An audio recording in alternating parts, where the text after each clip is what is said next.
thought it was time for an update on the T4 conversion for under £1,000 project. And you can see from the last video I've been quite busy. There's a lot of the burnt wood effect being used on the interior, and it's not that costly, but it is quite time consuming. We've got a little area here and a portaloo, porta potty, whatever you want to call it. That's the electrics department there, and there's a fuse box, split charger, and the wiring that goes to the diesel heater. Got some sockets, a couple of USBs, a 12 volt socket, a switch for the lights, and a voltmeter so we can keep an eye on the battery charge. And that's the controller for the diesel heater there. You can probably hear it's not the most pleasant of days, but needs must. It's nearly Christmas and I don't know if I'll be over the workshop again anytime soon. Got nice seat covers now, and these are separate, so when we want to make it into a bed we can just chuck those in the front of the van out of the way. Nice comfy mattress, storage there for the kettle, and plenty of room for the stove, mugs and so on, so we've got plenty of room to make a brew or a quick meal. I've got some door cards on order, so I'll be replacing those as soon as they come. Or not replacing them, just fitting them. And as you can see, I've gone with the burnt wood on the slat roof as well. I've recessed the lights so they look a bit neater. Couldn't find a doorstep at a reasonable price, so I made one as well out of the pallet wood. That's the only section of the burnt wood that has been varnished, because obviously it's going to be near the outside. You can see it's a little bit shinier than the rest of it. I don't think I'm going to varnish the rest of it. I quite like it looking quite matte, but that was done for a reason. Plenty of storage underneath, as you can see, for a small van. There's quite a lot of room there, and that's my little diesel heater fuel tank. I kept it separate because you can obviously use red diesel and stuff if it's separate. It's a lot easier fit for a DIY fit. I've got some window thermal blinds on order. For now I'm not going to be swapping the windows, even though they got the paint on them. They're not doing any harm.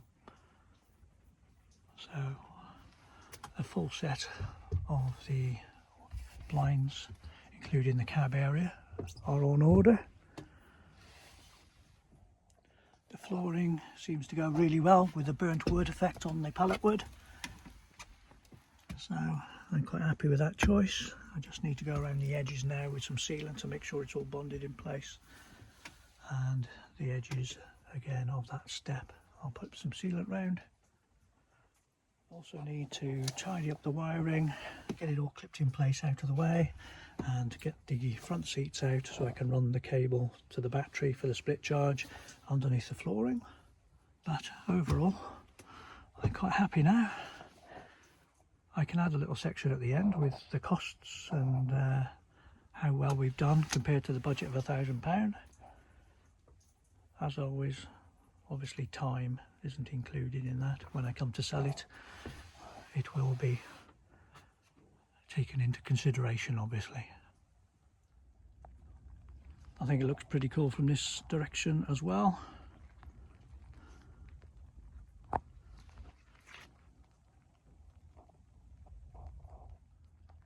I will probably advertise it in the current state it's in. Once I've got the door cards fitted, there'll be another video obviously when that comes. But in the meantime, if you are interested at all in buying a very nice, unique VW T4, bob a comment and I'll be in touch. So a brief rundown of the costs. In part 1 we did the prep and flooring, which was 118. Part 2 the installation was 150.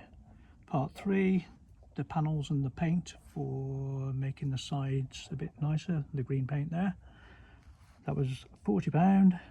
carpet dye because the carpet liner was looking a bit shabby.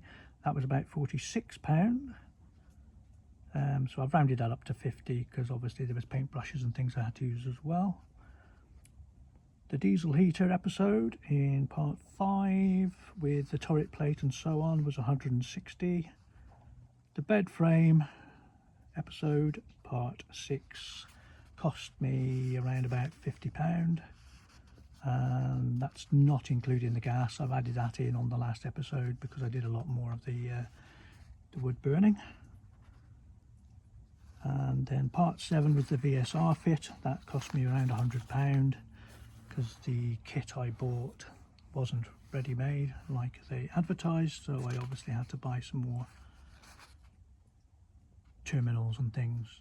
And now in part 8, the timber and everything used for the units and the worktop there and that top there as well, that was 175.